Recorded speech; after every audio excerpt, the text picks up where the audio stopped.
Oke, terima kasih Rahmi. Kalau kita bicara tentang yang sekarang lagi rame nih ya, masalah semaraknya lah para masyarakat di sekitar yang rencananya akan menurut saya sah-sah aja nih. Sah-sah aja kenapa? Karena memang Undang-Undang Nomor 23 tahun 14 ya memang mengamanatkan boleh saja satu daerah itu bisa dimekarkan, tapi menjadi salah satu lagi menjadi kota Tangerang Tengah, yaitu dari yang saya lihat dari Kecamatan Kelapa II, kemudian Kecamatan Pagedangan, juga Kecamatan Legok, dan Kecamatan sangat memungkinkan. Nih kita bicara yang manis-manis dulu, yang enak nih ya. Memungkinkan apa? Karena empat daerah tersebut kalau saya lihat secara fisiknya sudah menggambarkan satu daerah perkotaan. Kenapa? Mereka itu secara potensi ekonominya sudah sangat mendukung.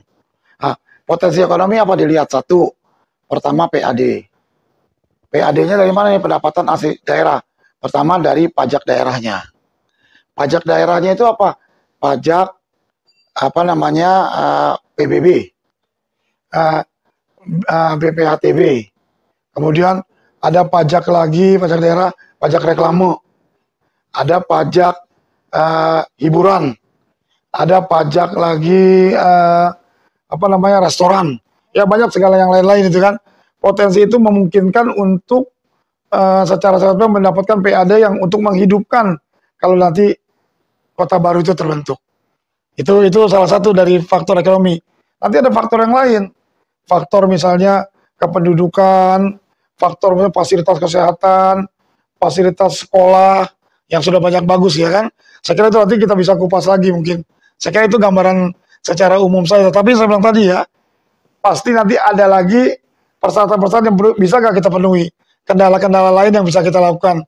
Nanti mungkin ada interaktif ke depan ya. Terima kasih.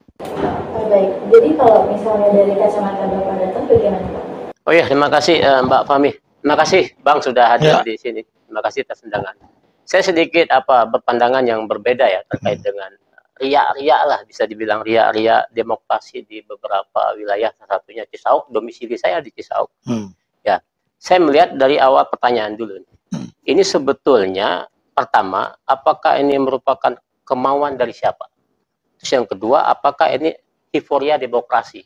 Nah, untuk menjawab dua itu akan menghasilkan apakah efektif atau tidak, apakah ini berpotensi negatif atau tidak terkait dengan pengembangan itu. Tetapi sebelum untuk menjawab itu, ya pertama artinya euforia demokrasi belum tentu nanti akan mengejar membagi kuenya itu. Artinya siapa yang akan mendapat posisi, kamu kasih apa, aku dapat apa. Itu persoalan pragmatisnya. Tetapi kalau secara filosofi, ini kan keinginan warga, betul apa kata Bang tadi, sah-sah saja secara regulasi, konstitusi tidak jadi soal kalau orang ingin memekarkan atau menggabungkan wilayah yang ingin dimekarkan dengan tujuan filosofinya adalah pertama, supaya mempermudahkan akses, artinya memotong birokrasi yang mungkin di Cisauk itu kan jauh tuh ke kabupaten, hampir ke Serang. Jadi untuk memotong itu belum tentu harus dibuat suatu otonomi baru. Dan kedua, bisa menambah potensi. Bukan hanya persoalan ekonomi yang dibilang Abang tadi, tapi persoalan terkait dengan sosial, budaya. Itu kan hal-hal yang menjadi persyaratan yang menurut Abang tadi. Tetapi dari persoalan itu, jangan sampai kita, termasuk saya yang domisili di Cisauk, terpenjara dengan keinginan elit-elit. Elit itu bukan persoalan elit politik, bukan persoalan elit yang lain, tapi persoalan elit terkait dengan baik di pusat maupun di daerah. Karena begini, saat ini kan ada 325 daerah yang sudah mengusulkan ke Kementerian Dalam Negeri terkait dengan keinginan daerah itu untuk melakukan pemekaran. Dari 325 itu ada 55 yang ingin jadi provinsi. Kemudian ada 233 yang ingin jadi kabupaten dan 37 ini menjadi kota. Nah, apakah Tangerang kota tengah ini masuk salah satu? Belum tentu tidak. Kenapa tidak? Karena ini saya berpikir masih formatur ya. Masih formatur, keinginan riak-riak demokrasi yang beberapa oknum ataupun orang yang mengatas dirinya tokoh orang Tangerang ataupun tokoh Banten yang merasa kami ingin memekarkan diri supaya potensi daerah tergali. Tidak jadi soal. tetapi jangan sampai itu menjadi kepentingan politik orang sehingga masyarakat menjadi terjerat. Karena pertanyaan, apakah kalau dimekarkan itu efektif? Nah, berdasarkan data dari Kementerian Dalam Negeri, ada potensi daerah itu 30% pendapatannya nggak sampai. Sehingga mereka membebankan keuangan APBN. Berharap dari DAK, DAU. Itu yang diperebutkan. Sehingga potensi ini barang tentu tidak efektif menurut pemerintah, sehingga pemerintah melakukan moratorium. Nah, lebih jauh di situ saya ingin membahas terkait dengan keinginan dari masyarakat. Yang paling dasar persyaratannya di samping administratif, kemudian fisik, kemudian dengan teknis, yang paling dasar ada keinginan masyarakat untuk melakukan itu. Nah, ini mungkin agak panjang atau nanti kita bisa berdiskusi lagi, Bang. Karena saya punya pengalaman, Bang. Saya satu tim 2005 untuk membentuk terkait dengan pemekaran wilayah otonom baru ini, yaitu di Bangka Utara. Ya, kebetulan saya membawa data-data terkait, artinya kita sudah sejauh ini sudah mendapat rekomendasi Pemda, dalam hal ini DPRD, kemudian provinsi, kemudian sampai gubernur, dan gubernur sudah mengusulkan ke Komisi 2 DPR RI, kemudian DPD DPD RI terkait dengan pengusulan pemekaran daerah. Nah, ini kan nanti dibentuk dengan kajian ilmiah, kemudian naskah akademik dan masuk prolegnas, program legislasi nasional, kemudian masuk ke RUU dan disahkan pemerintah sama DPR. Itu goal, fondasi ataupun operasional daerah untuk melakukan pemekaran. Tapi jauh dari itu dalam konteks terkait dengan Tangerang, kota tengah ini, kota tengah Tangerang ya namanya nanti. Tangerang Tengah ya. Tangerang Tengah itunya, arti apalah bentuknya. Tapi kan ada area-area lain, ada Kabupaten Tangerang Utara juga mau dan lain-lain. Itu kan persoalan teknis. Nanti kita akan bicara lebih lanjut itu. Itu mungkin dari awal dari saya. Mungkin saya bisa nambahin ya begini, nggak apa-apa yang disampaikan oleh Pak Jainur itu bahwa itu menjadi satu warning. Dari awal juga saya sampaikan bahwa jangan sampai ini berdiri karena kepentingan elit politik. Jangan. Makanya saya bilang lebih baik ini dilepas kepada semua komponen masyarakat. Benar-benar keinginan inabalumidiatnya benar-benar pengen tadi yang disampaikan, mensejahterakan masyarakatnya, memotong rantai birokrasi yang panjang. Jangan sampai benar kebalikan. Berdirinya ini jadi malah nanti tidak bisa menghidupkan daerah. Kemudian berdirinya ini malah tidak lebih baik dari daerah induknya. Kalau melihat potensi tadi yang saya ceritakan, karena saya kan banyak di dunia usaha ya, saya tahu potensinya ada. Tapi potensi ada yang bagus ini, apakah tidak menimbulkan kecemburuan juga pada daerah induk? Ya kan, makanya udah ya biar masyarakat itu dilepas, semua komponen. Bukan hanya sekarang yang misalnya elit yang aktif atau yang mereka yang di 3 kecamatan ini yang memang benar-benar bergerak, benar-benar yang mereka ingin, tapi semua, baik kalangan ulama, kalangan pendidik, kalangan politisi, semuanya seperti itu ikut. Yang diceritakan Pak Jainur itu satu-satu gambaran bagi kita tuh, lihat prosesnya. Pak Jainur udah bicara tentang sampai RUU, kita mah dari awal nih belum. Kita pertama dulu minta kesepakatan dulu, kajian dulu yang dilakukan oleh kabupaten dulu, ya kan? Jangan lupa setelah kajian terus persetujuan DPR, D32, DPRD provinsi, kemudian gubernur, usulin ke Mendagri, baru ke yang lain-lain. Jadi saya kira itu hal yang tapi kalau kepentingan elit politik saya belum melihat itu. Mereka mungkin masih di kalangan grassroots aja karena masalah bahwa keinginan mereka untuk supaya nanti mereka lebih gampang SDM-nya lebih bisa tersalur kan ya. Kemudian birokrasinya, pelayanannya lebih bagus, kemudian juga lebih banyak mensejahterakan masyarakat sekitar. Saya kira itu. Jadi kalau untuk mengenai syarat-syarat tampang ini ya Pak ya, itu mungkin akan memicu dampak positif negatif itu akan seperti apa Pak ke depannya? Saya kira kalau persyaratan itu kan ada dua ya, ada persyaratan kewilayahan, ada juga persyaratan kapasitas atau kemampuan daerah ya. Kalau persyaratan yang tadi dua itu kalau kita lihat sudah banyak memenuhi, ya kan? Misalnya persyaratan wilayah, tadi kita diskusi bahwa minimal 4 daerah kan, 4 kecamatan. Kalau bisa itu kan minimal. Boleh aja nanti tambah lagi kalau Panongan mau ikut, boleh aja 5 kecamatan. Tapi nanti negatifnya begini, apakah kalau semuanya ikut, istilahnya yang potensinya ke sana nanti mengurangi Kak terhadap kabupaten induk. Yeah. Ini kan juga negatifnya nih itu. Yang kedua, yang berikutnya, jangan sampai tadi kota ini berdiri untuk mensejahterakan. Tapi nanti malah kocak aja rebutan kekuasaan, itu yang kita nggak ngerti. Yang penting bagaimana potensi itu bisa mensejahterakan, bisa pelayanan publiknya lebih bagus kepada masyarakat tempat, bisa mendorong investasi lebih bagus di Tangerang Tengah, yang bisa juga meningkatkan SDM-nya. Negatifnya lagi satu saya kasih tahu, kalau nanti kita nggak siap ya Pak Joyono ya, SDM-nya nggak diisi orang lain nanti SDM-nya. SDM itu percuma kita mendirikan satu kota yang bagus, tapi kita jadi penonton.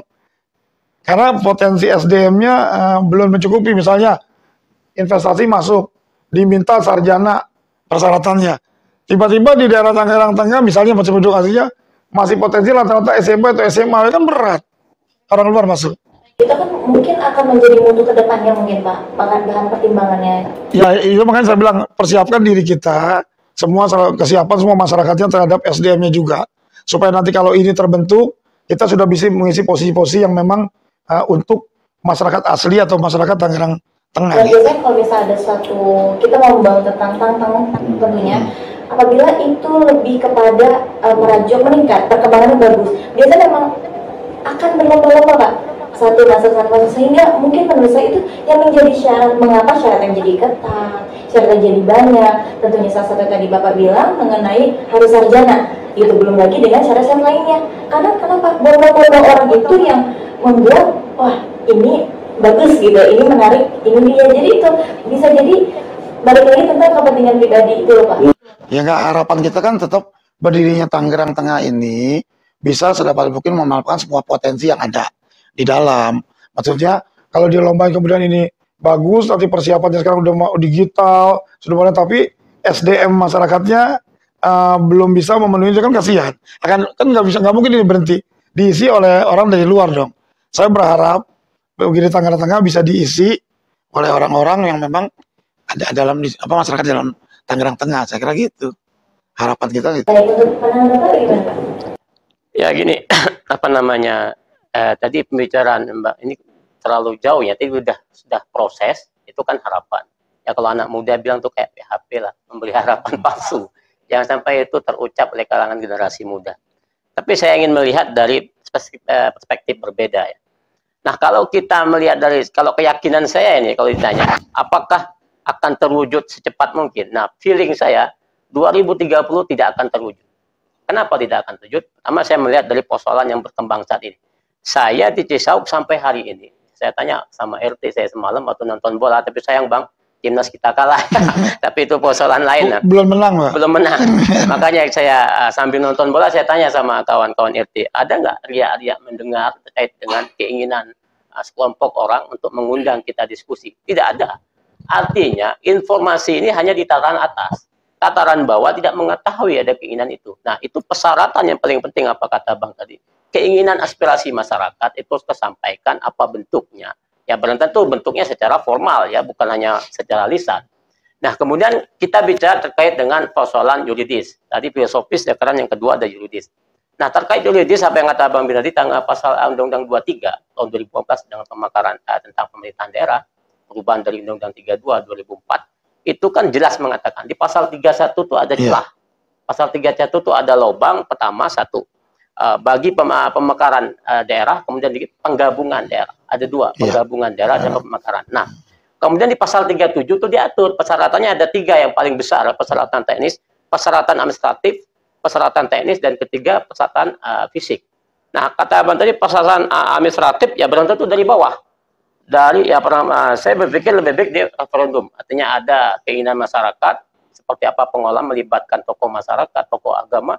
Setelah itu naik ke keputusan bersama dari anggota DPRD kabupaten, dalam ini Tangerang, kemudian bupati melakukan rapat, melakukan rekomendasi yang berdasarkan yang saya pengalaman di Bangka Utara, kemudian naik juga ke gubernur. Setelah gubernur selesai, maka kemudian ke DPRI, kemudian ke DPD, kemudian ke Kementerian Dalam Negeri untuk diusulkan ke Presiden. Nanti DPR sama DPR sama DPRD, DPD, kemudian sama pemerintah Jokowi Presiden yang diwakili oleh Kementerian Dalam Negeri membentuk RUU. Sebelum masuk RUU artinya prolegnas. Setelah itu RUU terkait dengan badan hukum ataupun legal standing dari Tangtang ini untuk membentuk operasional. Nah, jauh dari situ belum tentu ada persyaratan administratif. Nah, setelah administratif kan ada persyaratan teknis, wilayah, jumlah penduduk, potensi ekonomi, sosial budaya itu harus dikaji dalam bentuk naskah akademik. Ada karya ilmiah yang bisa dipertanggungjawabkan. Nah, kalau dilihat dirujuk dari Bangka Utara ini lengkap. Ada naskah ilmiahnya yang dirujuk dari Bangka Utara. Di sini dikulas terkait dengan potensi daerah. Kemudian terkait dengan potensi keamanan dan hak asasi manusia dan lain banyaknya. Kemudian ketiga itu teknis terkait dengan wilayah. Persyaratan yang ketiga terkait dengan persyaratan fisik, yaitu wilayah. Apa yang bilang tadi terkait dengan maksimal itu kan ada 4 kalau kota. Ya kalau dia kabupaten itu bisa 5 sampai 7 persyaratan untuk kecamatan untuk mengusulkan menjadi.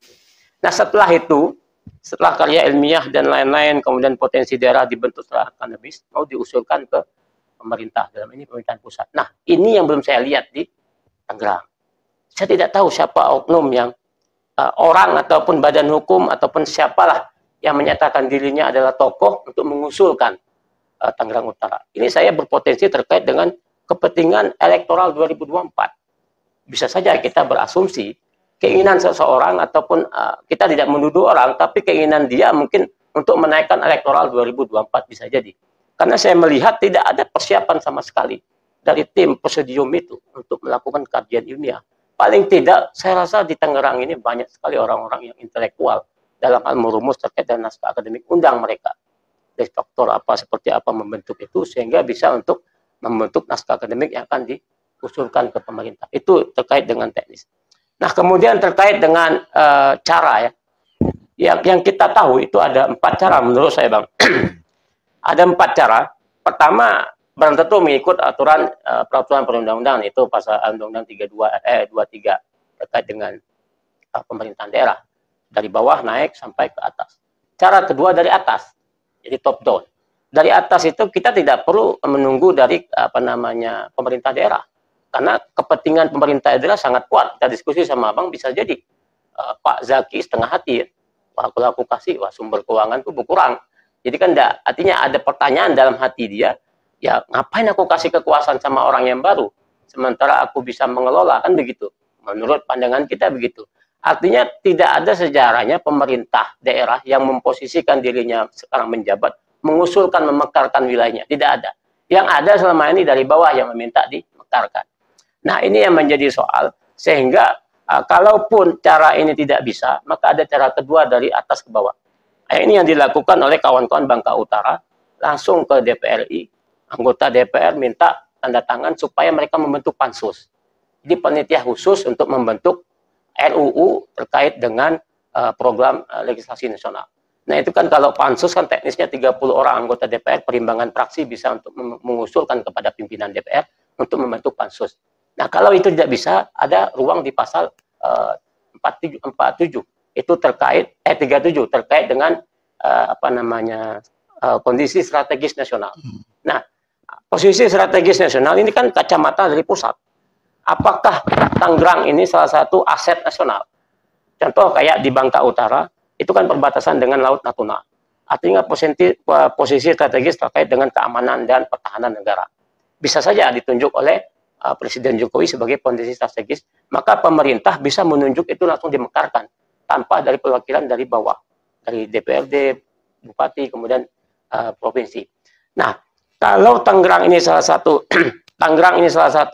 masuk potensi strategis nasional, maka bisa jadi tidak perlu menunggu dari Pemda, pemerintahan daerah mendorong naik ke atas. Kemudian yang terakhir ini sangat sulit terjadi, otsus, otonomi khusus. Sekarang kan otonomi khusus Undang-Undang Nomor 2 tahun 2001, perubahan dari otonomi khusus Papua. Jadi Papua itu bisa mekar sendiri tanpa usulan dari bawah. Jadi pemerintah bisa melakukan, pemerintah dalam hal ini Kementerian Dalam Negeri dan DPR itu bisa mengusulkan untuk melakukan pemekaran wilayah dengan melihat kondisi ekonomi yang ada di Papua. Nah, jadi 4 cara ini bisa dilakukan. Hanya persoalannya kawan-kawan presidium maunya lewat mana. Nah, maka ini sangat penting. Tapi setelah ini nanti kita akan diskusi terkait apa yang menjadi hasil, kemudian rekomendasi buat pemerintah dan kawan-kawan terkait dengan ini. Maka saya meyakini kembali lagi 2035 tidak akan terwujud pemekaran kota Kabupaten Tangerang Tengah. Itu kalau di perspektif saya. Saya kira gini, mungkin saya juga menanggapi Pak Jenol ya. memang sebenarnya masyarakat Tangerang Tengah yang saya temui, yang mereka punya keinginan mendirikan kota baru Tangerang Tengah, mereka tuh tahu bahwa moratorium dari pemerintah itu belum dicabut, ya kan? Kemudian juga mereka tahu bahwa prosedur yang harus dilakukan dari mulai tadi misalnya mungkin dari masyarakat, semua lapisan masyarakat, mungkin melalui musrembang, minta persetujuan DPRD tingkat 2, kemudian nanti ke kabupaten terus sampai ke pusat. Nah, ini juga yang mendorong mereka, nanti mereka tahu juga yang ketiga bahwa untuk berdiri satu kota baru perlu pengkajian yang tadi tidak mudah. Nah, tapi saya mau ambil positifnya begini Pak Jainul. Saya mau ngambil positif begini.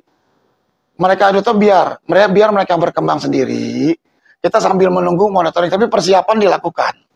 Itu saya salut sama mereka. Mudah-mudahan tadi Bang Jainul bilang 2035 mungkin itu yang maksimal, tapi saya sih punya jiwa optimis nih. Saya jiwa optimis saya bahwa ya mudah-mudahan lebih cepat dari itu. Tapi tetap infrastrukturnya atau persiapannya disiapkan semua. Misalnya tadi kajian dilakukan dulu, kalau pemerintah belum, mungkin ada yang mau independen mau mengkaji, silakan. Nanti juga dibentuk semua supaya rapi secara administratif, dipersiapkan. Mudah-mudahan aja DPRD tingkat 2 kabupaten mau menggolkan anggaran untuk kajiannya. Mau menggolkan untuk kajian Tangerang Tengah. Kalau kajiannya udah, ternyata secara komprehensif kajiannya bagus, bisa, nggak apa-apa, menjadi bahan kita. Begitu nanti monitoringnya dibuka, kita langsung masuk. Soal cepat dan lambat, siapa tahu nih Bang Jainul. Bangka kan agak jauh, nah kapal terbang atau ke laut. Kalau Tangerang kan bertetangga, mudah-mudahan dengan insentif, dengan benar-benar giginya masyarakat Tangerang Tengah, dekat jaraknya ke tingkat pusat bisa menguluskan lebih cepat. Memang itu yang saya bilang, jangan sampai ini kendalanya tahun 2023 akhir udah sibuk nih Pak Pemilu. Nah ini yang kita khawatirkan, tapi nggak apa-apa, persiapkan itu dilakukan sehingga nanti kalau ada moratoriumnya keluar, tinggal mudah untuk diajukan.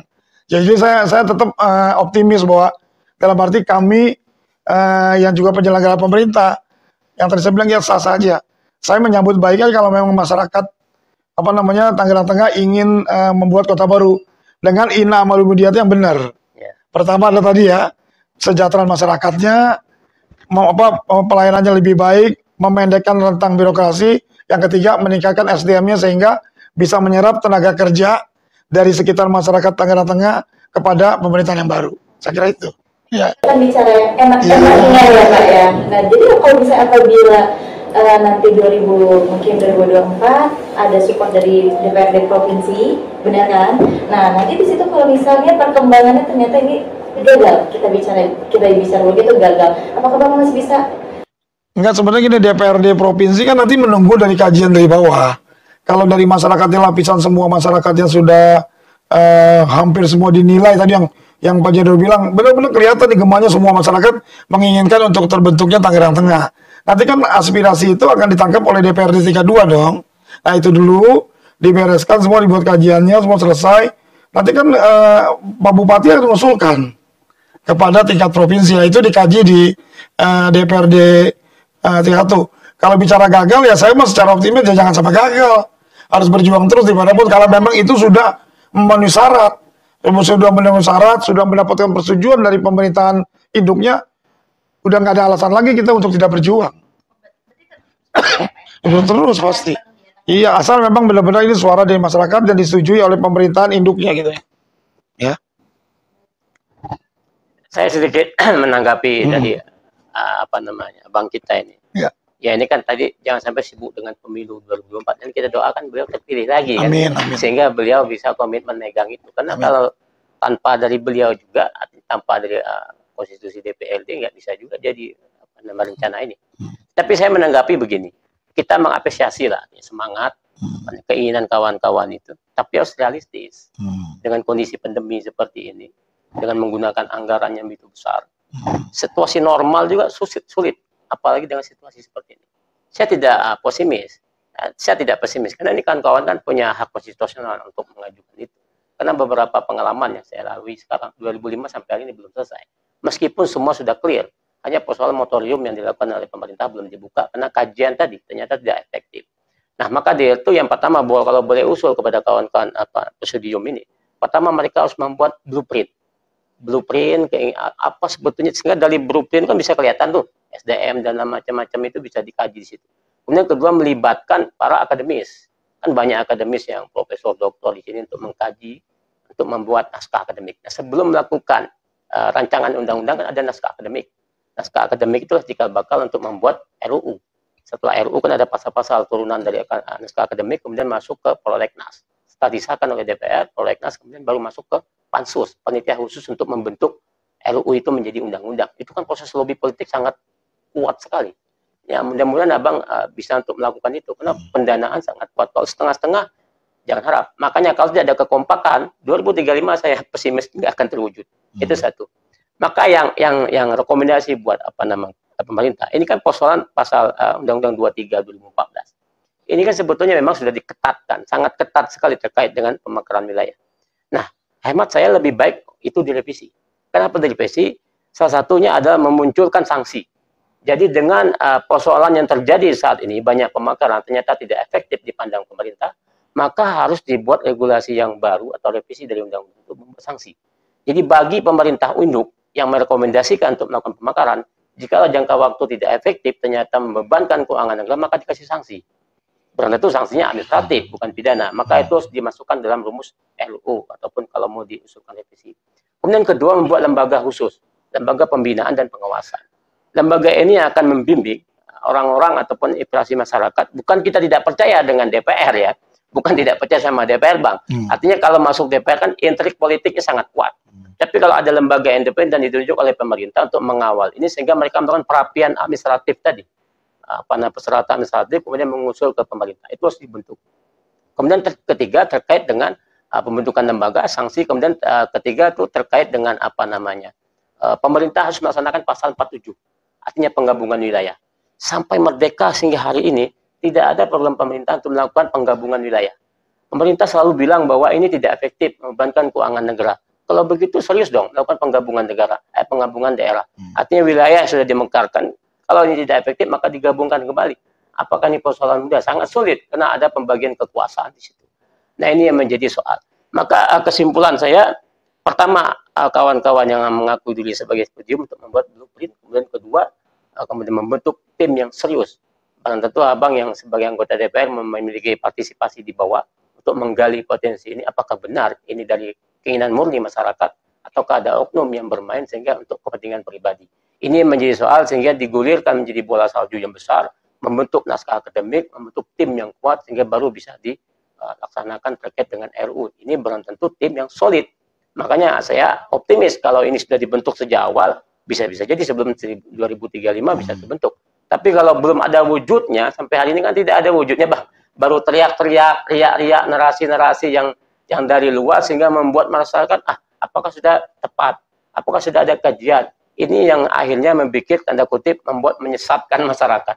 Jangan-jangan masyarakat berpotensi, ini ada keinginan dari beberapa orang untuk menaikkan elektoral 2024. Kita berasumsi bisa sah-sah saja, Bang ya. Tidak mendudukan orang.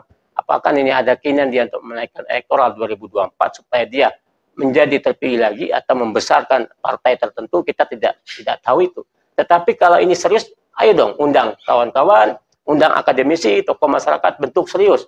Setelah itu buat kajian awal, tidak perlu kajian dari Pemda, kajian awal dulu seperti kita, kajian awal dari perspektif masyarakat, usulkan ke pemerintah, kemudian pemerintah menunjukkan suatu keputusan untuk menunjukkan membuat naskah akademik dari pemerintah, baru proses sesuai dengan dari bawah ke atas. Itu menurut saya, Bang.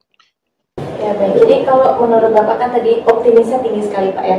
Apakah itu masih bersifat tentatif ketika udah melampaui 2024? Enggak lah, saya kira kan tadi kita tahu, saya ulang lagi, kita tahu proses ini enggak instan ya. Yeah. Proses ini enggak cepat, tapi optimisme tadi supaya semangat, kalau memang tadi saya selalu bilang bahwa 3 tujuan yang awal itu, mensejahterakan, memperpendek birokrasi, kemudian meningkatkan SDM semua untuk menyerap tenaga kerja yang ada di Tangerang Tengah ini.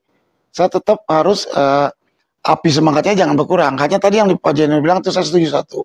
Bagaimana itu bisa mengumpulkan semua semua komponen dan harus ada tokoh yang benar-benar memang bukan terpandang, benar-benar diakui keberadaannya, dia diakui pandangannya juga, niatnya, tujuannya itu supaya nanti komponen bersatu. Karena kalau ini tidak semua yang tadi saya bilang, jangan sampai malah mendirikan kota baru terjadi konflik horizontal di bawah, ya kan? Soal misalnya kesepakatan nanti bagaimana siapa, misalnya nih ya, saya kasih gambaran nih, ketuanya dari satu kecamatan, ya mungkin 3 wakilnya dari kecamatan yang lain, misalnya proses keadilan jangan hanya satu tempat, satu kecamatan itu semua, itu nggak akan efektif. Itu dari segi proses keadilan atau proses kebersamaan.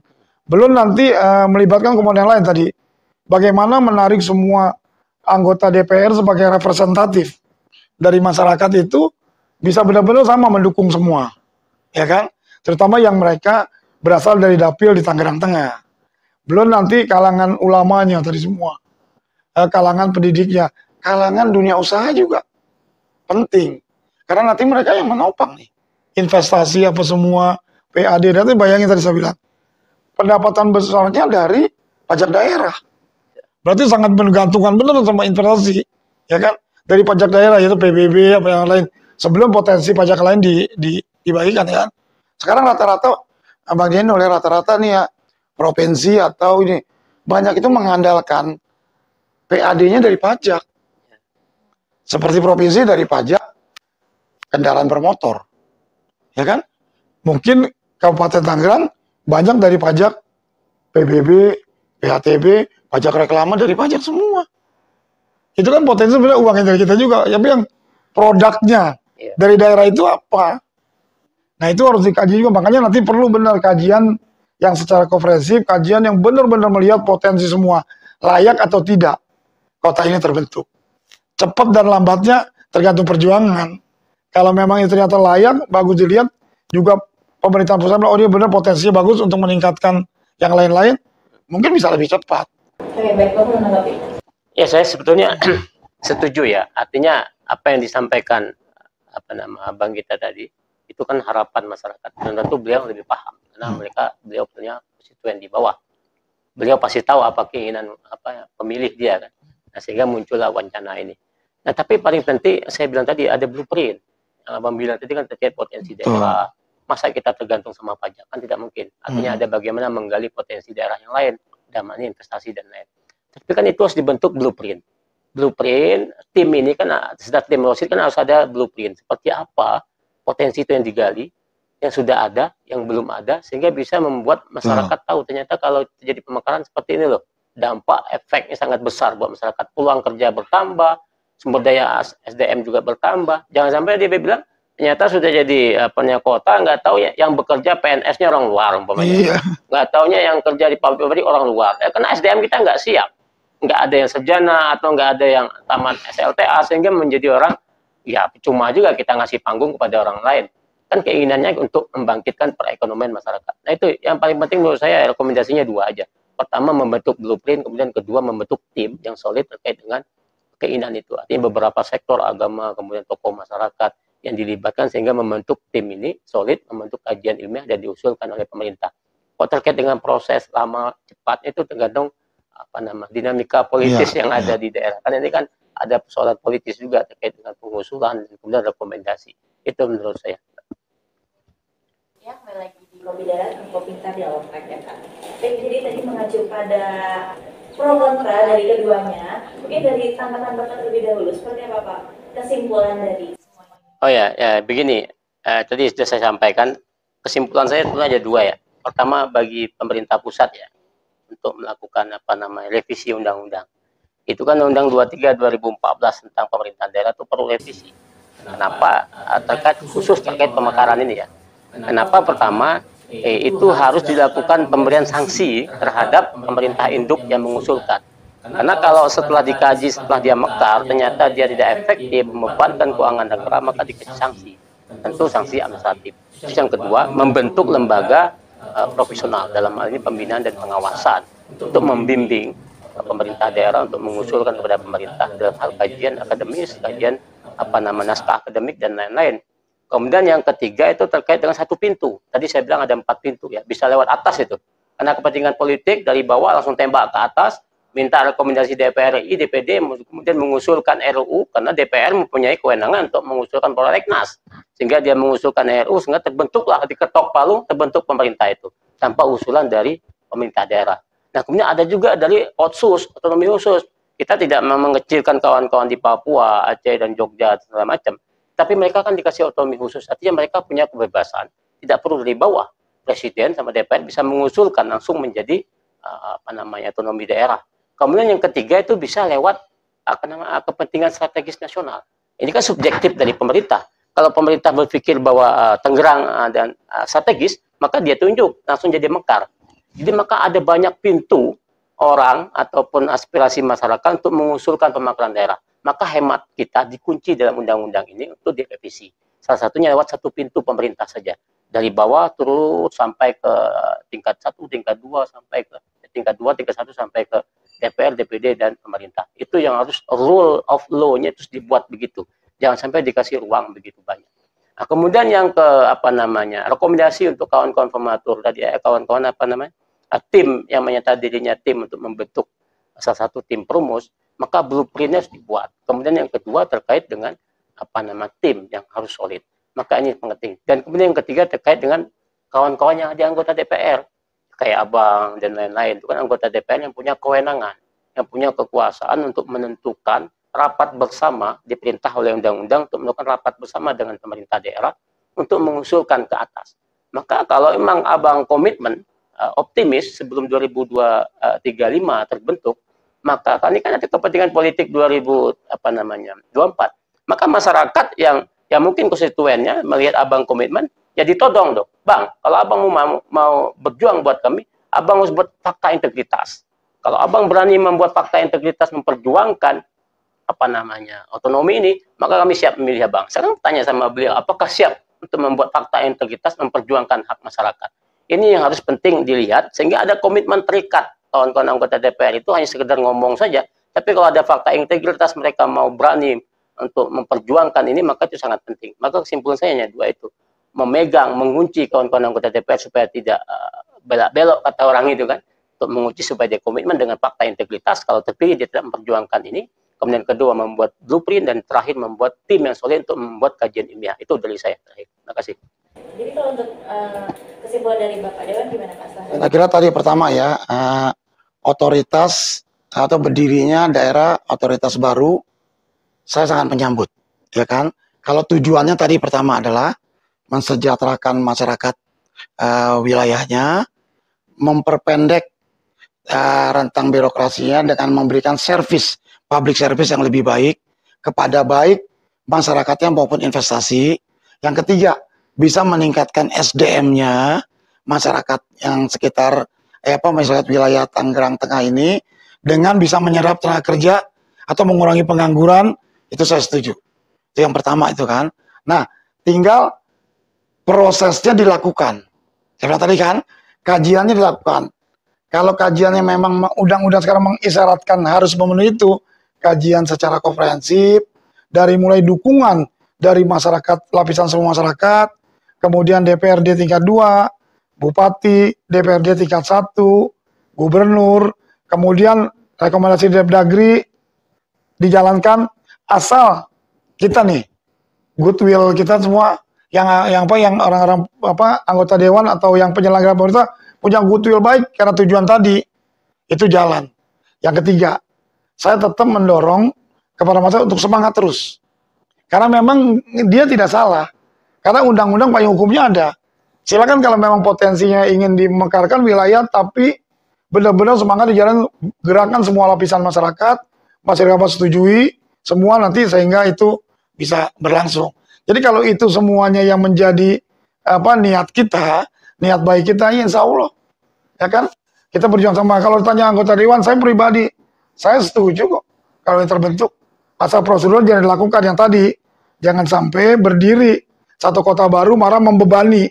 Berdiri satu kota baru marah tidak bisa menghidupkan kotanya, itu yang harus dikaji secara komprehensif dan secara benar-benar kajian, dan mudah-mudahan dapat dukungan dari Kabupaten Induk, ya, Kabupaten Tangerang. Terima kasih. mungkin sedikit dari saya nih, belum dijawab oleh abang kita ini. Ya. Ini kan aspirasi orang masyarakat Timur, termasuk saya bang Ya. Pisau. Nah, kalau abang Islam ini kan dilihat di publik abang ini yang komitmen bersuara terkait dengan apa namanya DPR yang mencoba untuk memformulasi kawan-kawan supaya untuk mengusulkan itu. Nah, kalau seandainya ini apa ditagih komitmen abang untuk 2002, mungkin insya Allah abang maju lagi. Siap nggak abang kalau diminta fakta integritas untuk memperjuangkan? Jangan kan Pak Tenda hari ini sudah tanda tangan, saya setuju. Enggak, berarti ini tanda komitmen bahwa abang Enggak harus setuju. Kan tadi saya punya ide Amul Dunia, tujuan pertamanya tadi saya kasih tahu. Apapun kalau tujuan pertamanya untuk kesejahteraan masyarakat, untuk servis lebih baik, saya setuju. Ya kan? Soal nanti potensi misalnya Tangerang Induk Program, urusan Tangerang Induknya harus mencari lagi potensi yang bagus. Tugasnya kita harus apa namanya menghidupkan kota kita lebih bagus. Kalau perlu nanti jadi kota terdepan dari seluruh kabupaten yang ada atau kota yang ada di Indonesia. Itu dong. Ya. Saya kira cukup ya. Jadi itu pemaparan dari dua narasumber kita hari ini. Saya Rahmi, selaku tuan rumah dari Kopi Darat, kontrol pintar dialog rakyat. Wassalamualaikum warahmatullahi wabarakatuh.